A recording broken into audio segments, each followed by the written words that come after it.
고등수학 첫 번째 강의죠.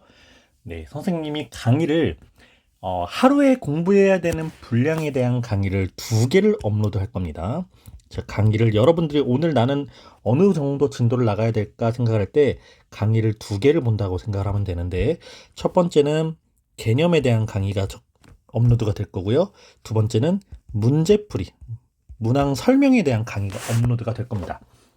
그래서 개념 강의를 먼저 시청을 한 후에 개념에 대한 내용을 정리를 해볼 거예요, 직접.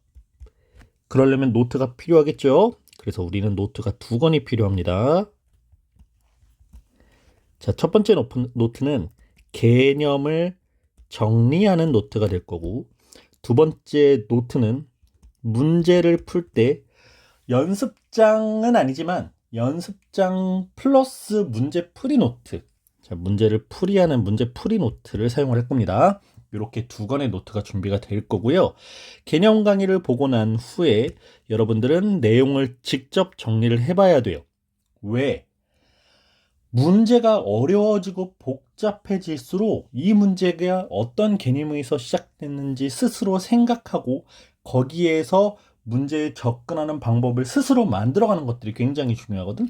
중등수학이랑 달라요. 그래서 개념을 직접 정리하고 용어라던가 뜻 이런 것들을 정리해보고 실제로 수학에서 파생되는 이제 개념이나 공식들이 나올 겁니다.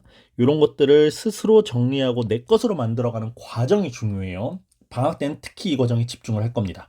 그래서 개념을 정리하는 노트, 그리고 이 노트에 플러스 오답들을 같이 정리할 거야. 내가 틀리는 모든 문제의 오답을 다 정리할 수는 없어요.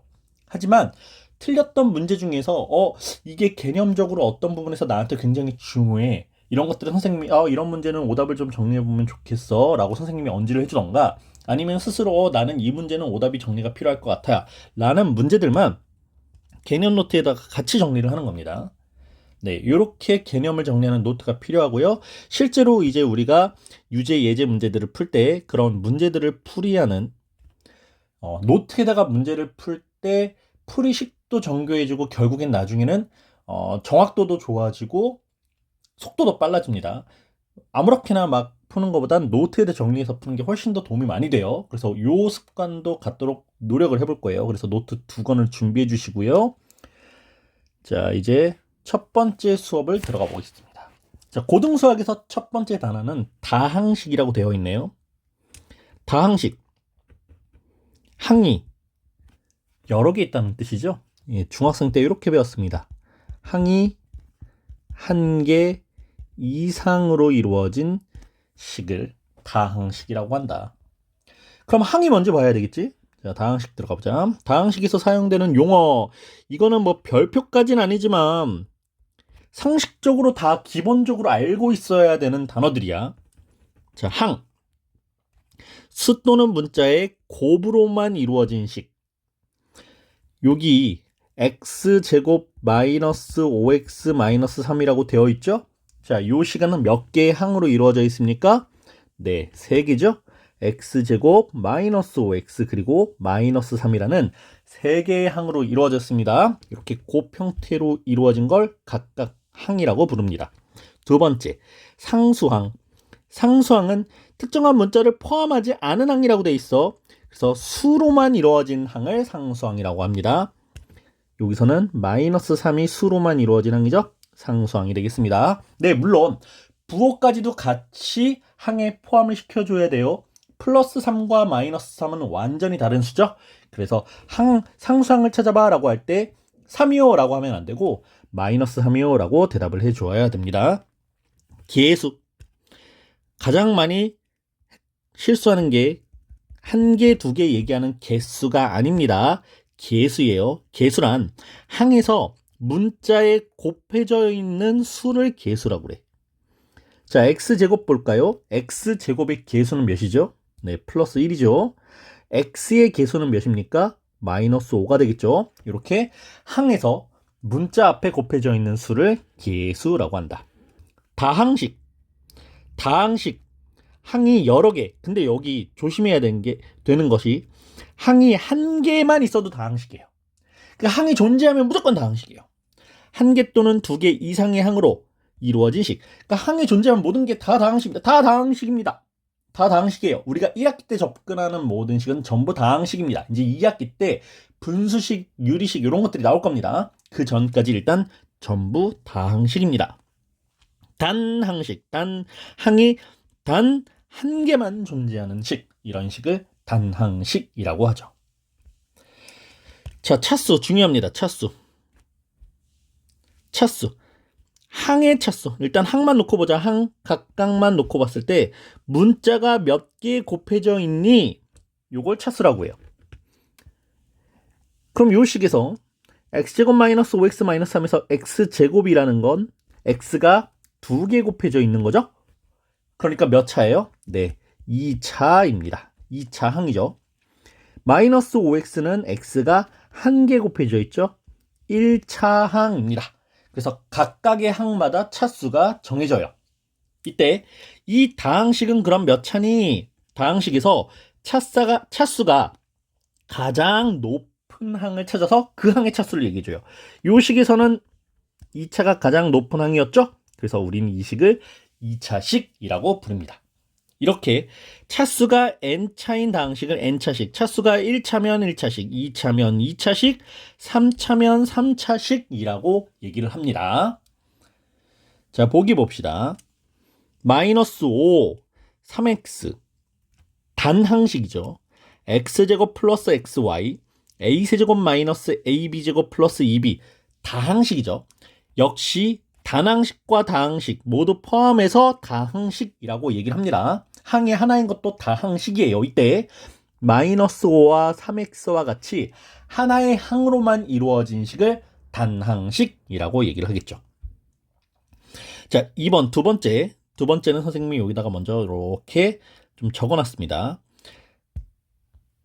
3x제곱 플러스 x제곱 y제곱 마이너스 2y제곱 플러스 5x y 플러스 6이라는 식은 항이 몇 개가 존재합니까? 자, 항이 하나, 둘, 셋, 넷, 5개. 항이 5개가 존재하는 다항식이 되겠죠? 그럼 이런 식을 단항식이라고 할 수 있을까요? 아니요, 이건 단항식은 안 되죠. 항이 한 개만 있어야 단항식인데 벌써 항이 5개나 있거든요. 항이 5개 있는 다항식입니다. 이때 OXY에서 OXY라는 항 여기 있죠? 개수가 몇입니까? 자, OXY의 개수는 플러스 5가 됩니다. 그러면 OXY는 몇 차입니까? 자, 선생님이 뭐라고 물었냐면 OXY는 몇 차야? 이렇게 물었어. 이때 정답 OXY는 2차 항입니다. 왜요?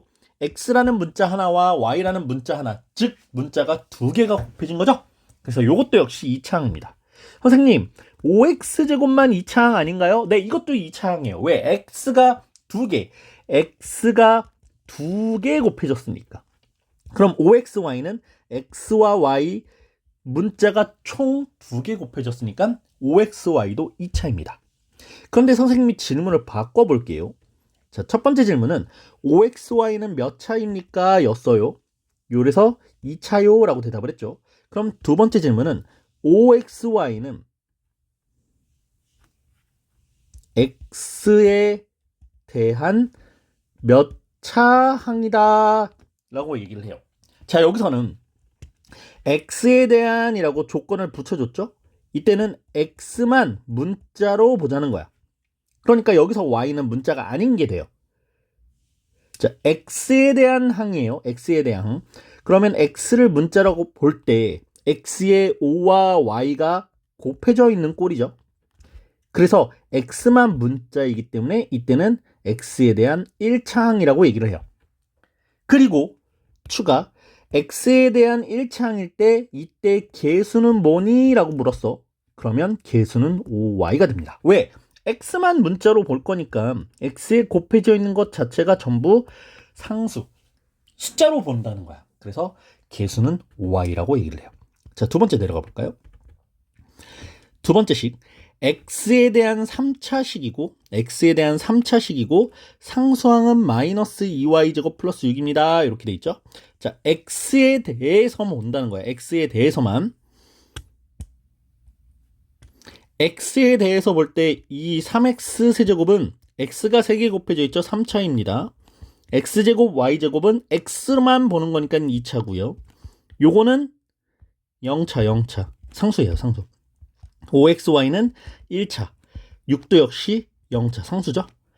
그래서 x에 대해서 볼 때는 차수가 가장 높게 3차니까 3차식이라는 거야. 그리고 상수항은 마이너스 2y제곱과 플러스 6, 마이너스 2y제곱 플러스 6 이거 자체를 상수라고 본다는 거죠. 그런데 두 번째, 이번에는 y에 대해서 보래요. y에 대해서 볼게요.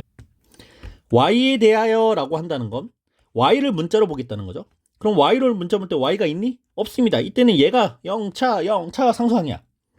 x제곱 y제곱은 2차죠. y가 2개 있으니까 이것도 역시 2차입니다. 요건 y가 하나 있으니까 1차고요. 요거는 0차 상수항이죠. 그래서 y의 2차항 찾아봐. y의 2차항은 이렇게 두 개의 항이 있는데 우리가 y제곱으로 살포시 묶어주면 x제곱 마이너스 2로 묶일 수 있죠. 그래서 y 2차항의 개수는 x제곱 마이너스 2가 y 2차항의 개수고요. 상수항을 찾아봐. 상수항은 3x 세제곱과 플러스 6 이게 상수항이 되는 겁니다. 자, 혹시 선생님 강의를 들으면서 이해가 안 되는 부분들이 있으면 강의를 살짝 멈춰놓고 주위에 선생님을 불러서 추가 설명을 들으세요. 이게 학원 수업의 장점입니다. 우리는 인터넷 강의가 아니죠. 학원에 와서 강의를 보면서 이해 안 되는 것들을 바로바로 선생님한테 질문을 듣고 다음 단원으로 넘어가는 거예요. 자, 4번. XY에 대한 4차식. 자, 이게 무슨 얘기냐면 이때는 XY를 모두 문자로 보겠다는 거예요. 그래서 XY를 모두 문자로 보는 거니까 첫 번째 항은 차수가 3차야. 요때는 x제곱 y는 문자가 총 4개 곱해져 있죠. 4차고요. 마이너스 2y제곱은 2차, 5xy도 2차, 플러스 6은 0차 상수항이에요. 자, 조금 감이 옵니까? 자, 세 번째. x세제곱 플러스 3x제곱 y 마이너스 2xy 마이너스 x제곱 y 플러스 5xy 마이너스 x 플러스 6에서 x에 대한 동류항을 찾아라. 자, x에 대한 동류항은 자, 동류항이라는 거. 자, 동류항 위에 설명은 없었죠? 차수가 같은 항을 물론 문자도 같아야 돼요. 문자와 차수가 같은 항을 동류항이라고 하는데 x에 대한 동류항을 물어봤죠? 그럼 x를 문자로 보겠다는 거거든요. 자, x를 봅시다. x를 문자로 보면 요거는 3차항이죠. 요건 x에 대한 2차항이고요. 선생님 지금 밑줄 3줄 2줄로 구분하고 있습니다. 마이너스 2xy는 x에 대한 1차, 마이너스 x제곱 y는 x에 대한 2차, 5xy는 1차, 마이너스 x도 1차, 플러스 6은 상수항 0차죠. 그럼 동류항은 문자와 차수가 같아야 되니까 자, 3차 x세제곱 말고 또 있습니까? 아니요, 없습니다. 2차는요, 여기 있고요, 여기 있죠. 이렇게 동류항이고요. 그리고 또 요것들이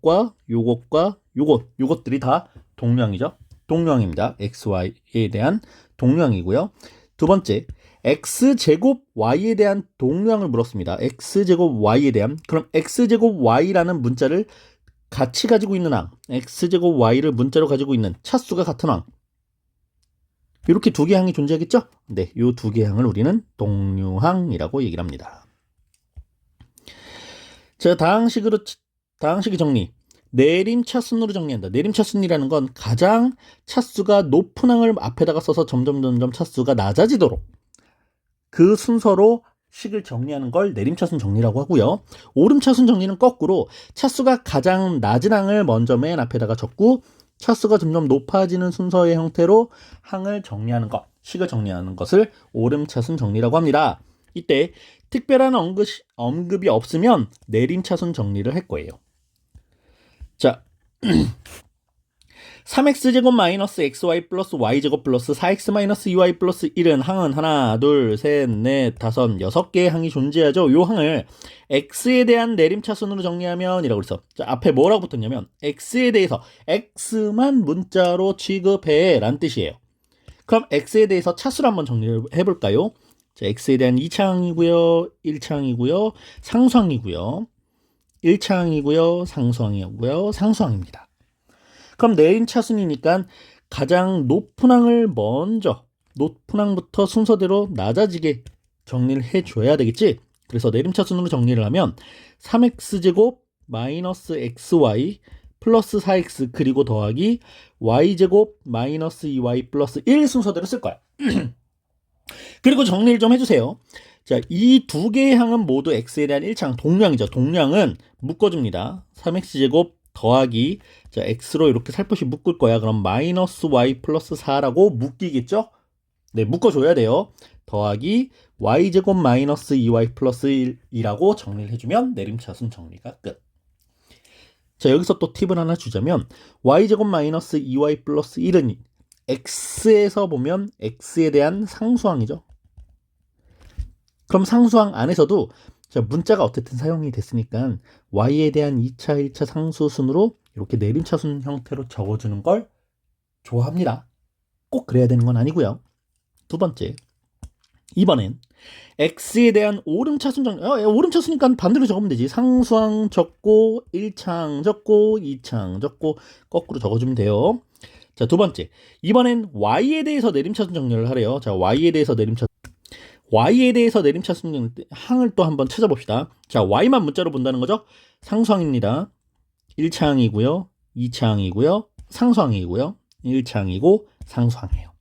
그래서 내림차순이니까 가장 차수가 높았던 항을 먼저 y제곱, 그 다음에 마이너스 xy 마이너스 2y 그리고 플러스 3x제곱 더하기 4x 더하기 1이라고 나타낼 수 있겠죠. 이때 역시 y에 대한 1차항은 y로 한번 묶어서 깔끔하게 정리를 해주도록 연습을 해주세요. 자, 이렇게 정리를 해줘야 우리가 나중에 이제 인수분해라는 걸 공부할 때 내림차순 정리를 잘 해야 인수분해가 좀 쉬워질 겁니다. 자, 다음 페이지로 넘어가면 다항식의 덧셈과 뺄셈이 있어요. 다항식의 덧셈과 뺄셈은 다음과 같은 순서로 계산한다. 그런데 설명을 듣고 보면 지금까지 내가 했던 거랑 뭐가 달라? 이렇게 느낄 거야. 예, 여러분들이 지금까지 중등 과정에서 했던 방식 그대로 그냥 하면 됩니다. 첫 번째, 괄호가 있으면 괄호를 풀어. 분배 법칙으로. 동량끼리 모아서 간단히 덧셈 정리해. 끝. 자, 계산은 뒤에서 문제풀이 할 때 나올 겁니다. 자, 다항식의 덧셈은 교환 법칙과 결합 법칙이 존재해. 교환 법칙은 덧셈을 하는 순서를 a 더하기 b 더하기 c를 내가 b 더하기 c를 먼저 계산하고 a를 나중에 더할 거야 해도 된다는 거죠. 자, 결합 법칙은 a 더하기 b 더하기 c가 있는데 이렇게 묶어서 b 더하기 c를 먼저 계산할 거야. 가능하다는 겁니다. 네, 지금까지 중등 과정에서 했던 덧셈의 교환 법칙, 결합 법칙 그대로 식에서도 성립합니다. 네, 여기까지가 개념 진도고요. 여러분들은 지금 강의를 잠깐 멈춰서 노트에다가 용어와 뜻 그리고 뭐 간단한 예시까지도 좀 내용을 정리하면서 내 것으로 만드는 거. 첫 번째는 이해를 해야 되고요. 두 번째는 이해가 된 내용을 내가 스스로 필기해서 정리를 할 수 있어야 되고요. 세 번째는 외워야 돼. 머릿속에 남아야 되거든. 머릿속에 자연스럽게 남을 수도 있지만 머릿속에 남지 않고 스쳐서 넘어갈 수도 있잖아. 이해를 했지만 머릿속에 남지 않을 수도 있어. 그래서 외울 건 외우고 문제풀이가 들어가야 됩니다.